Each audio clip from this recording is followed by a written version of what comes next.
Assalamualaikum warahmatullahi wabarakatuh. Teman-teman dan Pak dosen yang saya hormati, kami dari kelompok e-learning akan menjelaskan tentang apa itu e-learning. Nah, sebelumnya saya akan membacakan anggota-anggota kelompok saya. Yang pertama saya sendiri, Muhammad Evan Anas Fauzan. Yang kedua, Muhammad Taiful Imam. Yang ketiga, Muhammad Fikri Fatahillah. Yang keempat, Naufal Mustafa. Nah, kita lihat slide selanjutnya. Pengertian e-learning. E-learning adalah sistem pendidikan yang menggunakan aplikasi elektronik untuk mendukung pengembangan kegiatan belajar mengajar dengan media internet. Nah, e-learning juga tersusun dari dua bagian, yaitu E yang merupakan singkatan dari elektronika dan learning yang berarti pembelajaran. Jadi, e-learning berarti pembelajaran dengan menggunakan jasa bantuan perangkat elektronika. Oke, next. Nah, karakteristik e-learning itu ada 4 ya. Nah, yang karakteristik e-learning ini antara lain adalah yang pertama, memanfaatkan jasa teknologi internet. Nah, memanfaatkan jasa teknologi elektronik. Guru dan mahasiswa dan sesama mahasiswa atau guru dan sesama guru dapat berkomunikasi dengan relatif mudah tanpa dibatasi oleh hal-hal yang bersifat protokoler. Nah, yang kedua, memanfaatkan keunggulan komputer digital media, dan komputer network. Nah, yang ketiga, menggunakan bahan ajar bersifat mandiri. Nah, yang keempat, memanfaatkan jadwal pembelajaran, kurikulum, hasil kemajuan belajar, dan hal-hal yang berkaitan dengan administrasi pendidikan dapat dilihat setiap saat di komputer. Nah, next ke slide selanjutnya. Syarat-syarat penggunaan.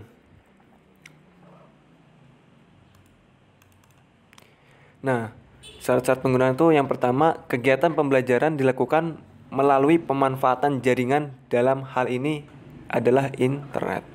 Nah, terus selanjutnya, tersedianya dukungan layanan belajar yang dapat dimanfaatkan oleh belajar, misalnya CD-ROM atau bahan cetak. Nah, yang ketiga, tersedianya dukungan layanan tutor yang dapat membantu peserta belajar apabila mengalami kesulitan. Nah, terus selanjutnya adanya lembaga yang menyelenggarakan atau mengelola kegiatan e-learning. Selanjutnya, adanya sikap positif pendidikan dan tenaga kependidikan terhadap teknologi komputer dan internet. Nah, terus selanjutnya, adanya rancangan sistem pembelajaran yang dapat dipelajari atau diketahui oleh setiap peserta belajar. Nah, selanjutnya, adanya sistem evaluasi terhadap kemajuan atau perkembangan belajar peserta belajar. Nah, selanjutnya, adanya mekanisme umpan balik yang dikembangkan oleh lembaga penyelenggara. Nah, jadi gitu ya, fungsi e-learning lagi. Maaf. Jadi itu maksud dari syarat-syarat penggunaannya. Nah, sekarang ke next slide, fungsi e-learning. Nah, fungsi e-learning itu ada 3. Yang pertama, suplemen. Suplemen ini dikatakan berfungsi sebagai tambahan ya. Yang kedua, sebagai komplement. Berarti materi e-learning ini diprogramkan untuk menjadi materi penggayaan atau remedial bagi peserta didik dalam mengikuti kegiatan pembelajaran konvensional. Nah, yang ketiga, substitusi atau pengganti. Tujuan dari e-learning sebagai pengganti kelas konvensional adalah agar peserta didik dapat secara fleksibel mengelola kegiatan perkuliahan sesuai dengan waktu dan aktivitas lain sehari-hari. Nah, kita next ke slide selanjutnya. Ada 3 alternatif model kegiatan pembelajaran yang dapat diikuti peserta didik. Jadi ada 3 ya. Yang pertama, sepenuhnya secara tatap muka atau konvensional. Yang kedua, sebagian secara tatap muka dan sebagian lagi melalui internet atau bahkan sepenuhnya melalui internet. Jadi yang ketiga itu sepenuhnya melalui internet. Nah,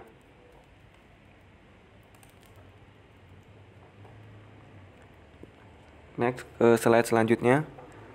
Manfaat e-learning. Nah, jadi manfaatnya itu ada dibagi jadi 2 sudut. Nah, pertama dari sudut peserta didik ya. Pertama dari peserta didik. Sudut peserta didik dengan kegiatan e-learning dimungkinkan perkembangannya fleksibilitas belajar yang tinggi. Nah, yang sudut kedua dari guru. Nah, yang pertama kalau dari manfaat e-learning dari guru, yang pertama adalah lebih mudah melakukan pemutakhiran bahan ajar.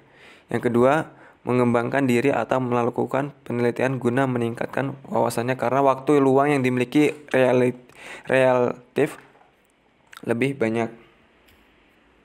Yang ketiga, mengontrol kegiatan belajar peserta didik. Nah, yang keempat, mengecek apakah peserta didik telah mengerjakan soal-soal latihan setelah mempelajari topik tertentu.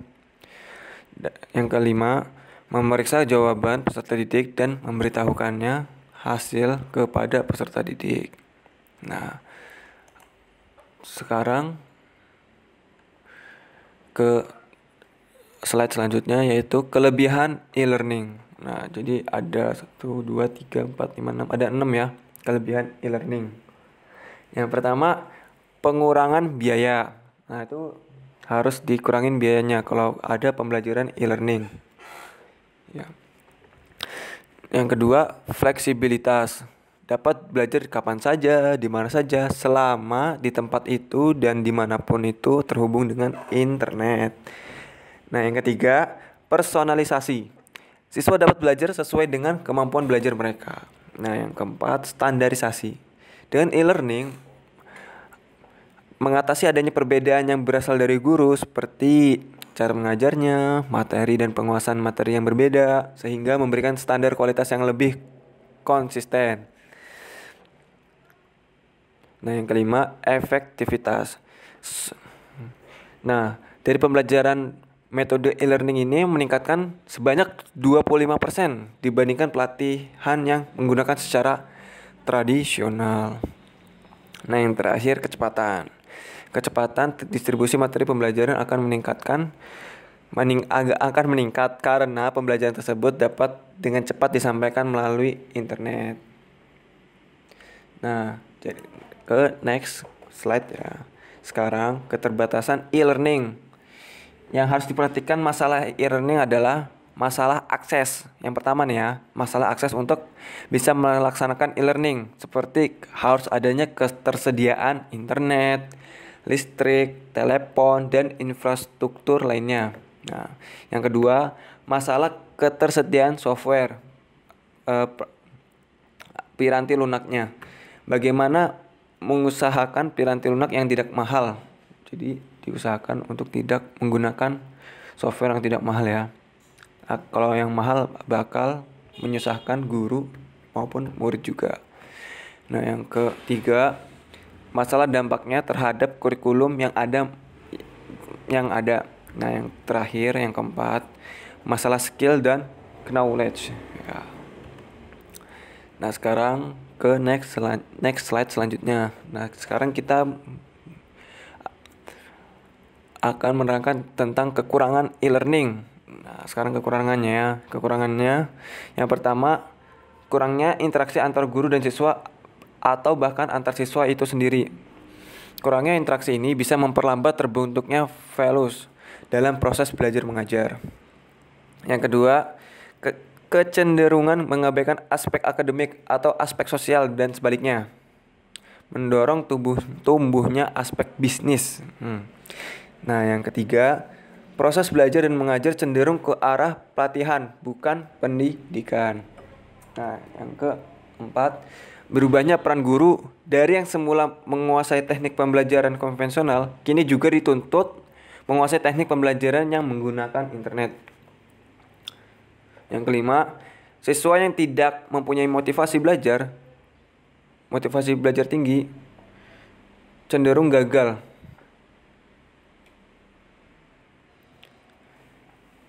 Selanjutnya, tidak semua tempat tersedia fasilitas internet. Mungkin hal ini berkaitan dengan masalah tersedianya listrik, telepon, atau komputer. Terus selanjutnya, kurangnya tenaga yang mengetahui dan memiliki keterampilan bidang internet dan kurangnya penguasaan bahasa komputer. Nah, sekarang ke next slide selanjutnya. Sekarang kendala-kendala e-learning. Yang pertama, investasi. Yang kedua, budaya. Yang ketiga, teknologi dan infrastruktur. Yang keempat, desain materi. Nah, sekarang saya akan menjelaskan tentang investasi. Yang investasi, walaupun e-learning pada akhirnya dapat menghemat biaya pendidikan, akan tetapi memerlukan investasi yang sangat besar pada permulaannya. Nah, yang kedua budaya. Pemanfaatan e-learning membutuhkan budaya belajar mandiri. Nah, yang ketiga teknologi dan infrastruktur. E-learning membutuhkan perangkat komputer, jaringan yang handal dan teknologi yang tepat. Nah, yang keempat, desain materi. Penyampaian melalui e-learning perlu dikemas dalam bentuk yang learner centric. Saat ini masih sangat sedikit instruksional designer yang berpengalaman dalam membuat suatu paket pembelajaran e-learning yang memadai. Dan selanjutnya ini adalah penampilan dari DFD e-learning. Nah, kita bisa pahamin sendiri ya. Ya, untuk Pak dosen dan teman-temanku sekalian, saya di sini akan menjalankan website yang kami buat, website e-learningnya. Nah, yang pertama kita harus menjalankan SMPP-nya. Nah, ternyata sudah dijalankan. Nah, habis itu kita buka Google. Nah, kita ketik menuju ke website kita ya. Nah, localhost login e-learning. Nah, yang paling atas ini ya. Nah, dan sini adalah penampilan dari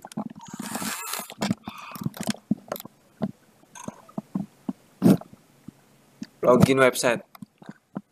Ini penampakan dari login websitenya. Nah, di sini ada foto. Di sini foto, misalkan ada pengumuman. Nah, sini foto-foto misalkan juara-juara sekolah. Nah, kita bisa taruh di sini. Dan nanti bisa kita atur ya. Nah, di sini ada buat loginnya. Nah, sini ada register. Nah, sekarang kita coba meregister kita ya. Nah, kita sebagai siswa. Nah, kita tulis NIS-nya misalkan 5 contoh 0987. Nah, nama Mustafa ya, laki-laki, tahun masuknya 2020, kelas misalkan kelas 10C. Nah, kelas 10C. Tempat lahir Aceh. Tanggal 17, misalkan ini contoh 17 Agustus tahun misalkan tahun 2002 ya. Nah, dan kita pilih agama misalkan Kristen ya. Alamat rumahnya misalkan di Kedawung. Ini hanya sebagai contoh ya. Kedawung, Cilegon. Nah, Cilegon. Nah, masukkan username, alamat email ya. Misalkan mustafa@gmail.com. Nah, Ya, nah kita ketik saja passwordnya ya. Contohnya 1234. Nah, ulangin passwordnya 1234. Kita register. Nah, register sebagai siswa berhasil. Tunggu pengaktifan oleh akun admin. Nah, jadi kita tinggal ke admin kita, nanti tunggu diaktif sama adminnya ya. Nah, sekarang kita bakal login menjadi admin.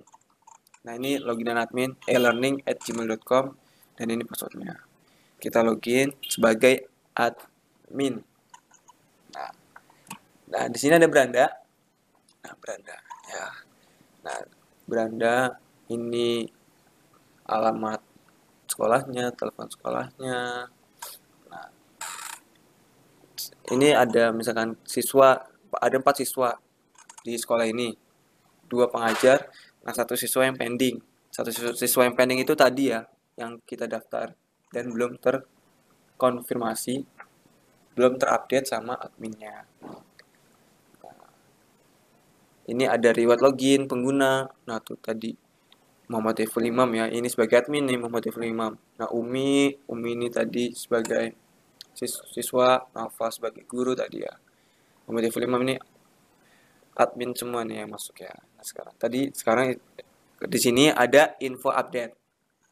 Nah, ada update. Nah, info update itu ada di sini ya. Sekarang ke pengumuman. Nah, kita di sini sebagai admin bisa membuat pengumuman. Nah, buat pengumuman.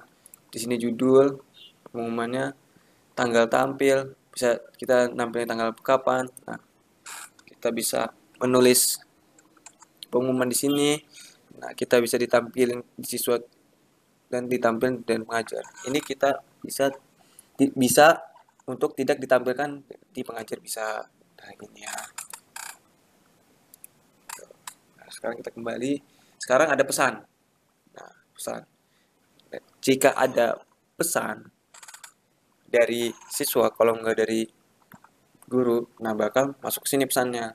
Nah, kita bisa tulis pesan juga nih ke misalnya ke guru ya. Ke guru ya. Mustafa nih. Ke guru ke Noval. Nah, misalnya pesannya Assalamualaikum.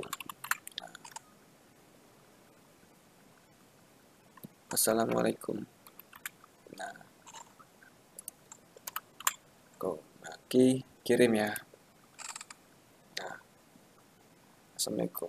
Nanti kita cek di akunnya Noval ya sebagai guru di sini. Nah, tadi kita bisa lihat siswanya nih ya. Kita bisa lihat siswa. Nah, siswanya ada Umi, Budi, Rani, Ahmad. Nah, ini semua siswanya bisa kita lihat di sini. Nah, kita bisa lihat pending. Tadi yang kita daftarnya namanya Mustafa. Nah, kita ingin untuk sebagai pelajar ya. Nah, kita cek dulu. Pilih statusnya jadi aktif. Jadi pelajar, jadi siswa yang aktif di sekolah SMAN 100 Serang. Nah, kita update. Nah, misalkan ada yang usil gitu, daftar sembarangan. Nah, kita bisa blocking gitu ya. Kita update. Nah, jadi masuk si Mustafa ini dengan NIS 0987 C laki-laki Kristen ya. Nah, kita bisa lihat detailnya di sini. Nah, detailnya itu ya bisa kita lihat di sini. Dan kita bisa edit di sini ya. Kita bisa menambahin siswa juga dari sini. Kita kan sebagai admin, kita bisa menambahin siswa dari sini juga, dari akun. Nah, bisa nambahin juga ya. Nah, yang pending, blocking. Nah, sekarang kita ke pengajar.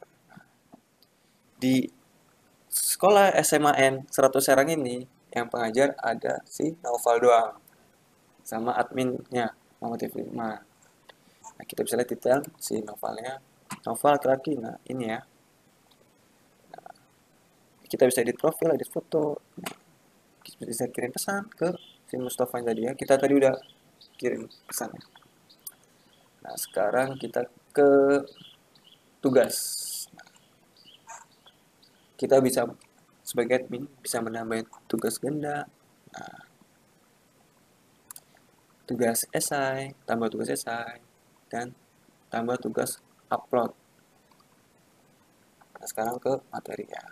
Nah, kita bisa nambahin tambah materi tertulis, kalau enggak tambah materi file. Nah, pilih tambah materi file ya. Nah, ini pilih mata pelajaran dari sini, dan kelasnya bisa dari sini. Nah, pilih file. Nanti kita bisa milih file dan upload ke sini ya. Kita kembali. Nah, habis itu ke komentar materi.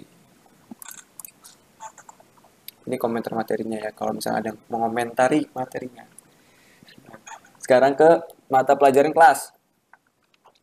Nah, misalkan kelas 10, 10A. Nah, kita bisa atur mata pelajarannya. Gitu ya. Misalnya bahasa Indonesia, bahasa Inggris. Nah, kita bisa simpan. Gitu. Kelas 10, 11, 12. Nah, sekarang ada manajemen kelas. Nah, kita bisa menambah kelas. Kalau misalkan di sekolah itu ada kelas baru. Nah, kita bisa tambah kelas di sini. Ya, kita bisa edit nama kelasnya juga. Nah, sekarang ada manajemen mata pelajaran. Nah, kita bisa mengedit misalnya mata pelajaran bahasa Indonesia, kita edit nih. Nah, kita bisa edit ya di sini. Deskripsinya apa? Misalkan mau diganti bahasa Jepang bisa gitu ya. Di sini. Nah, terus itu deskripsinya. Nah, status aktif apa enggak? Nah, kita bisa edit di sini. Nah, habis itu ada pengaturan.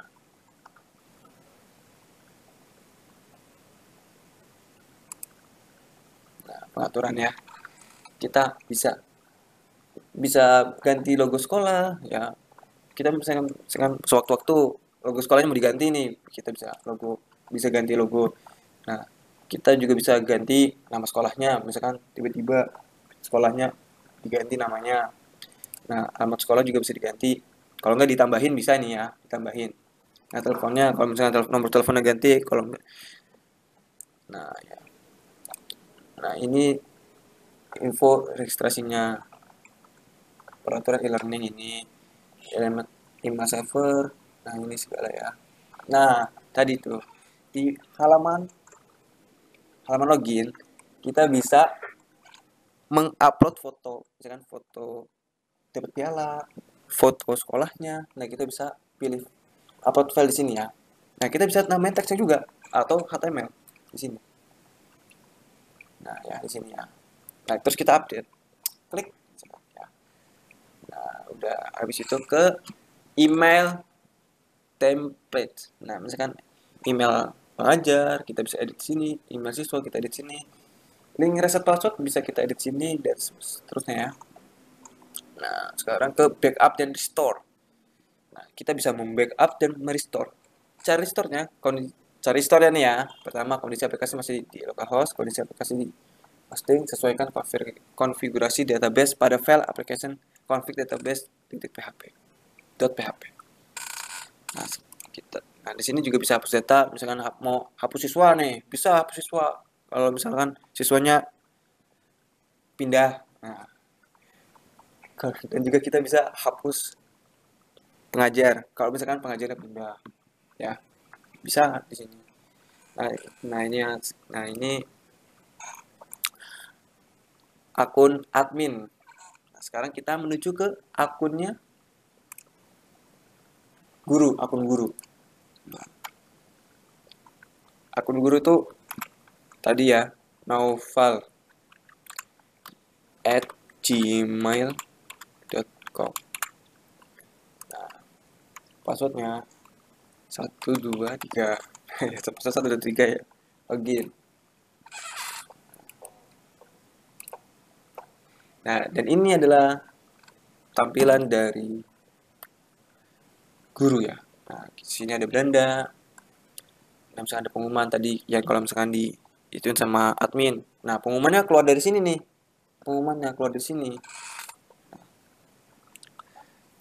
Terus ada pengumuman nih. Kita bisa buat pengumuman juga di sini buat pengumuman. Nah, pesan nih, tuh ada satu nih pesan. Kita lihat.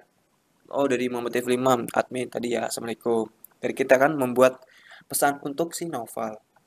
Nah, jadi kita bisa melihat pesan yang dari Dev5 ini yang tadi kita kirim sudah. Nah, kita juga bisa balas lagi pesannya. Tulis pesan namanya. Nah, ke Dev5. Nah, kita balas Waalaikumsalam. Nah, kita kirim. Nah, nanti bakal ada jawaban pesan dari Noval itu ada di akun adminnya. Nah, habis itu jadwal mengajar. Nah, misalkan si guru itu ada jadwal mengajar hari Senin. Nah, kita bisa tambahin. Nah, bisa tambah nih hari Senin. Nah, hari Selasa bisa tambah, Rabu tambah. Nah, hari Minggu kalau misalkan mau ada ekstrakurikuler, ya bisa kita tambah di sini Sabtu juga ya. Nah, habis ini habis jadwal mengajar ada tugas. Nah, kita habis sebagai guru kita bisa mengirim tugas ke murid itu lewat sini ya tugas.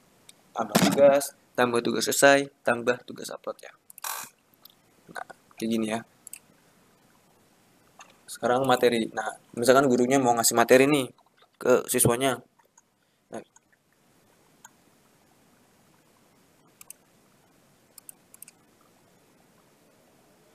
kita mau ngasih tugas nih mau ngasih materi ke gurunya ke siswanya. Nah, kita bisa tambah materi tertulis dari sini. Nah, tambah materi file dari sini ya. Nah, komentar saya. Nah, misalkan ada komentar nih. Nanti muncul di sini. Filter pengajarnya. Nah, jadi kita bisa tahu nih siapa aja pengajarnya. Nah, sedangkan di sini ada satu nih. Ada dua sama admin. Nah, kita bisa lihat. Nah, filter siswa. Nah, kita bisa lihat nih siswanya juga. Misalnya kita lihat nih siswa Ahmad. Siswa Ahmad nih kita lihat ya.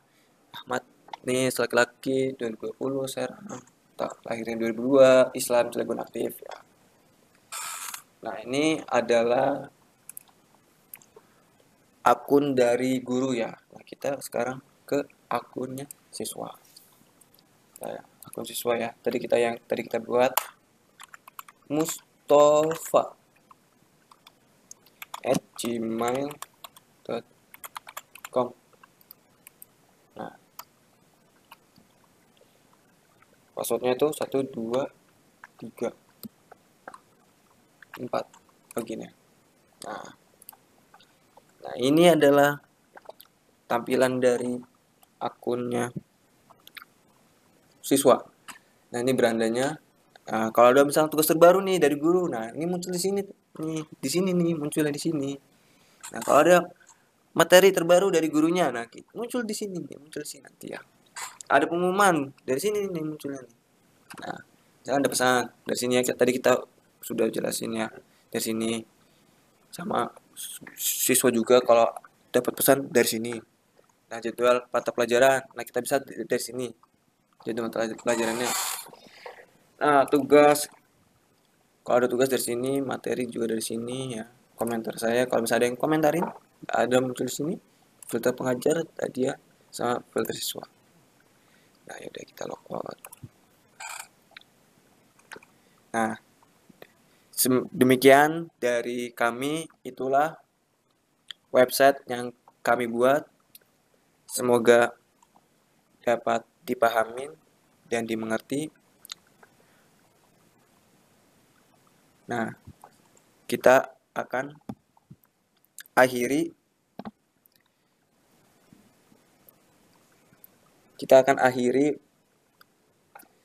dengan mengucapkan wassalamualaikum warahmatullahi wabarakatuh.